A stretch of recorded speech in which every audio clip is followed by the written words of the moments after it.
खेसारी जी गौलर रहले उनका के तो लोग खेसरिया दुका दुका कहले, लेकिन अपन जबान ना बिगाड़े के चाहिए।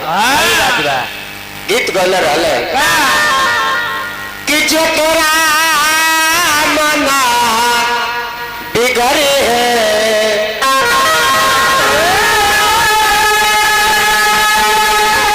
ओके लोग का बिगाड़े।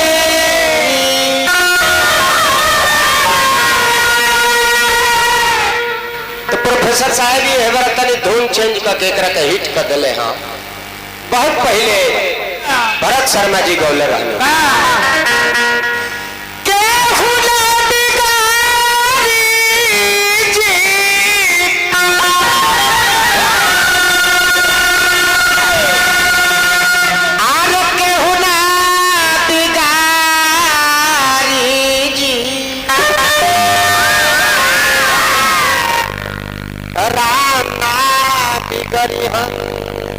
ओ पार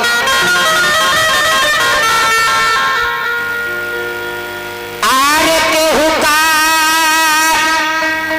बिगाड़ी जी ओ राम ना बिगड़ी हन जे कर। हमर गुरु जी कहनी कि शर्मा जी तार गीत कहता कि राम जी बिगड़बो करले। राम ना बिगड़ी है ऊपर केहू का बिगाड़ी जी। नहीं जेकर ना बिगड़ी है ऊपर केहू ना बिगाड़ी। तब बताओ के कर बिगड़ले बड़े। बताओ रावण के बिगड़ले, बाली के बिगड़ले, के करू बिगड़ले बड़े। हम जिसे मारते हैं उसे जाते हैं और वो जिसे मारते हैं उसे भी तारते हैं। तो फिर बिगाड़ते कहाँ है? गीत ऐसे होके के चाहिए कि राम ना बनाई है ओकर केहू ना बनाई जी। वो तो बिगड़बे ना करल। यही तरह हम के समाज में एगो और गीत आई रहे और हिट भाई गीत गलती रहे कि तहरा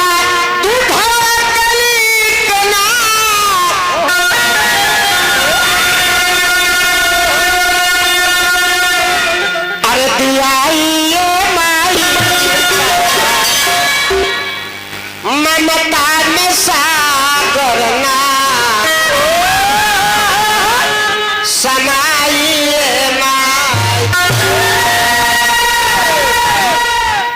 ध्यान दे वाला बिंदु बा।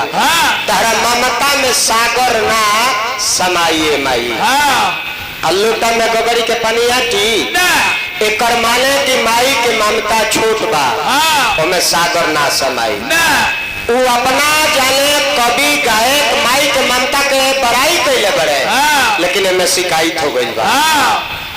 विद्वान अर्थ लगावत कहते कि नहीं सागर से हमारी माँ का ममता छोटा है। तारा ममता में सागर ना समाइए माई। ये गीत ऐसे होके के चाहिए कि तारा दूधवा के नीक ना दियाइए माई, तारा ममता में सागर समाइए माई। माई के ममता तना न बर बके में सागर समा जाए। You are right. हानो चल जाए फाइट बबुआ हाथ खैला बहुत है ये काहे तो एक बोला था। तो चले हमें के धुन से मतलब नहीं थे, हमें के अपना गीत से मतलब। वाह वाह कि प्रेम से हार जाले सबके हरावे। अगर किसी को पराजित करना चाहते हो तो पहले प्रेम करना सीखो। Love is God, God is love, love is life and life is love. You are very fine. मोहब्बत ही इबादत है। साहित्य में लिखल गई कि प्रेम ही परमेश्वर है। चारी ओर प्रेम के प्रधानता का बरियारी कतना लोग के हरइबा पक्का है जी। कोनो कमजोर बा एक फाइट मार के जाइबा आ तले अगले कोनो धम धूसर भेटा जी ओकरा देह में सट बत के सौरी सौरी। हाँ उनका बुझा तक जे काट दी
राजेश सिंह जागृति फिल्म, राजेश सिंह जी जागृति फिल्म बहुत बहुत पुरस्कार, हार्दिक अभिनंदन बा, सादर सा प्रेम बा।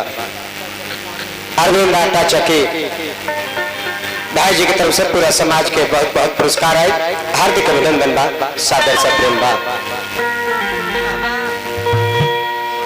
तंबेवा मलाई छोरी पितुर के साग खैले बाबा, तंबेवा मलाई छोरी पितुर के साग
जगत में सार विचारत बासंगा